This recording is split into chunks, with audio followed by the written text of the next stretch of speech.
Today we're taking a look at a McFarlane Toys DC Multiverse figure of the Batman. It's from the Batman v Superman Dawn of Justice movie. It is Batfleck, the best on-screen Batman to this day. You can fight me if you want. It's just my opinion. Please don't get mad. Here at the back is just essentially the movie poster in a smaller frame. Nothing much on the side other than more DC Multiverse branding and Batman and QR code at the bottom.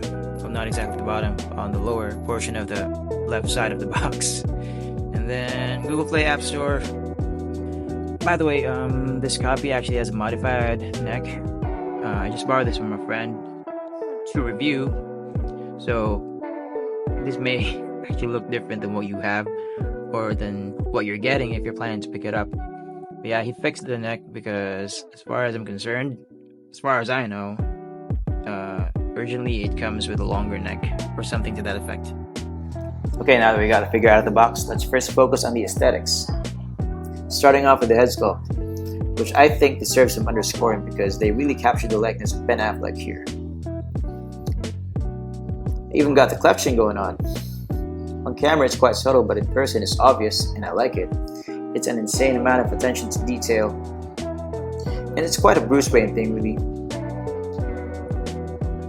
I also like how they painted the lips so that there is some separation between that and the rest of the lower face section. And his eyes are piercing. I don't know what Ben Affleck's true eye color is, but here he's got some brown going on. And both eyes are perfectly centered. Unlike their much older releases where they just slapped side eyes on all of their figures and it was a terrible thing. I hated it, but here it's perfect. Plus the wrinkles around the eyes just really give it an expressive look. He's brooding and he's about to brutalize someone while looking composed at the same time. You can't get any more Batman than that. His side profile also looks really nice. Maybe I'm just partial to the short ears, but it really works on this Batman design. There is also a smooth transition between the cape and the part of the cowl that covers the traps. McFarlane has been nailing it as far as their cloth goods capes go. It's soft and plush, and I'm not really fond of, the wired capes. I prefer my capes being simple. I even like them better when they're plastic, but this isn't so bad. Not complaining. It is good. The gauntlet blades are also nice. They're made of hard plastic, just the way I like it. Bat emblem is rather oversized, but accurate to the movie nonetheless. It is sculpted, rather than just printed or painted. It doesn't have any paint, but it looks okay for being black molded plastic. It's even got some organic scratching and scuffing to kind of give it a battle-torn look. Makes it more authentic, because Batman's been fighting crime for many years now. And the kind of texture that McFarlane gives most of his figures, if not all, works really well here because it gives it the kind of realism that it needs. Because after all, this is a live-action movie design. There's a wash all over the figure. That same wash sadly isn't rolled over here in the back. It's mostly going to be covered by the cape anyway. But yeah, the wash just brings this figure to life. One of the elements that make this look more of a collectible than just an action figure. I also like how they painted the belt with this kind of gold. There's a lot of molded details, the same kind of scratching and scuffing here, because this utility belt has seen better days. I think it is fixed. Yeah, it is fixed somewhere on there. There's no need to move it really. It's positioned properly to divide the upper body from the lower body. So yeah, the proportions look really nice. Nothing stands out as, being terrible and whatnot. The muscle groups don't look weird. Although I think the shoulders could be a bit wider, but it's okay. He doesn't look lanky, and he does look like a muscular man in a suit. I'm kind of biased to this Batman design, because I really like Ben Affleck as an on-screen Batman. I think that he's the best so far. notwithstanding any of the storylines he's involved in. Okay, moving on to accessories, you've got these two rather oversized batarangs. If you've been collecting McFarlane Toys figures for quite some time now, I'm sure you're no longer a stranger to this. It can't get any more McFarlane than this. Although if you have some customization skills, I think that you can do something to make it look as if one of those high-tech batarangs he has in the Arkham video games. The figure also comes by default with these trigger finger hands, so that he can hold this nice grappling gun, which is just plain black plastic, but it looks good anyway. It's also got some fists for some punchy action. Nice. So this is one of two ways he can hold his batarang, between the index and the middle finger. I'm Batman. Do you bleed? You will. So far this figure is aces in terms of accessories and looks. Let's see how he does in the articulation department, starting off with the head. So there's a ball joint between the neck and the head. See how it functions going down. Pretty decent amount. Going down, going up, better range. So if you want to recreate that "do you bleed" scene, you can do so just fine. Side to side movement is so good. Ample side movement. You start to notice that his shoulders are kind of lowered. Maybe they could have added some more muscle mass here, but it's okay nonetheless. Moving on, shoulders. Is that a perfect T? Not quite, but it's okay. I think the shape of the shoulders just kind of hinder it from moving farther. But yeah, it's fine.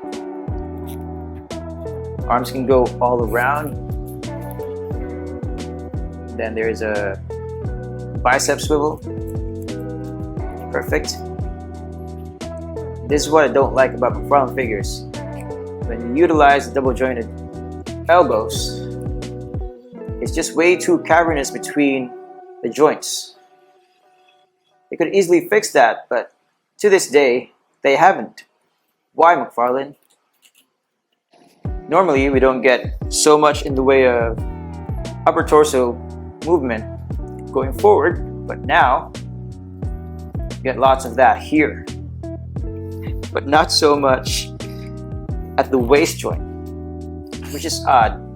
But I think this is better because you can finally look down a decent amount.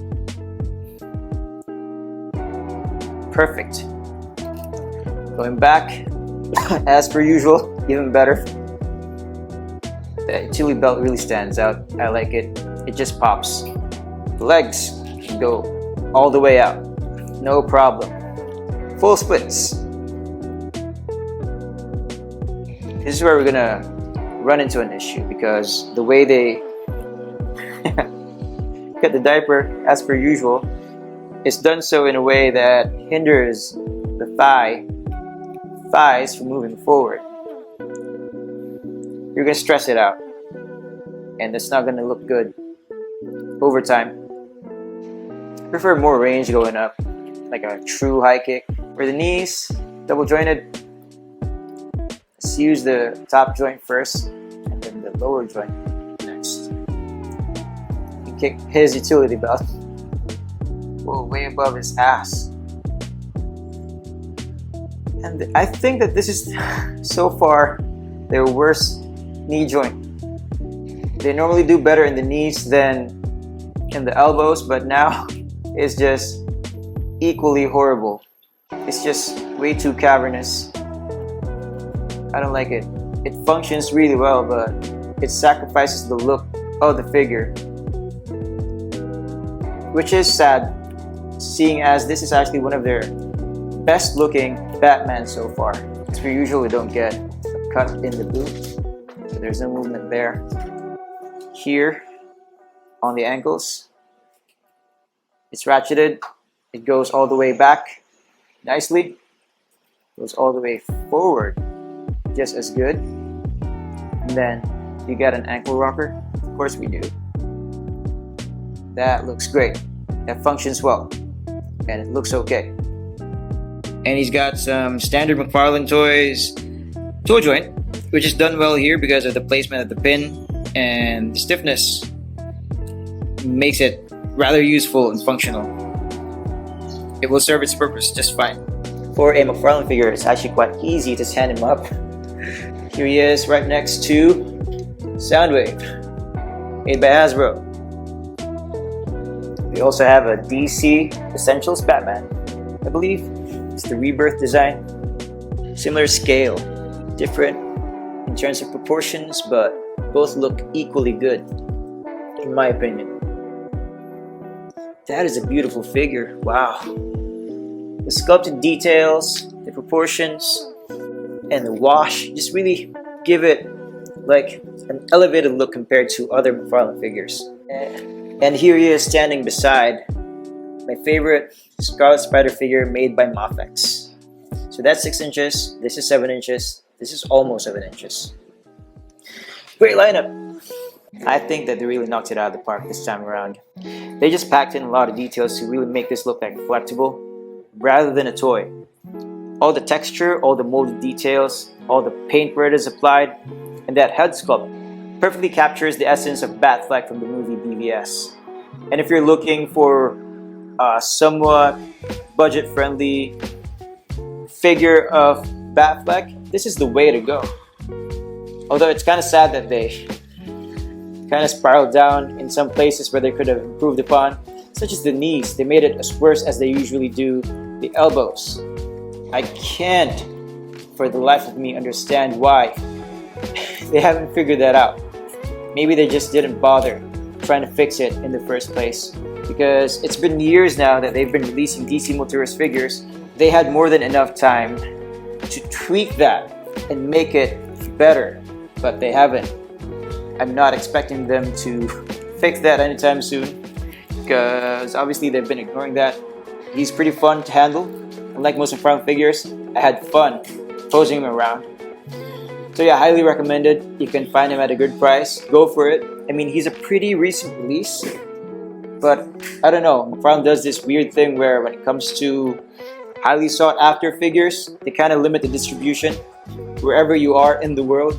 Good luck finding him at a good price. I hope it's not so hard to do so. I kind of quit collecting McFarlane toys. Anyway, thanks. Please subscribe, like. More videos to come.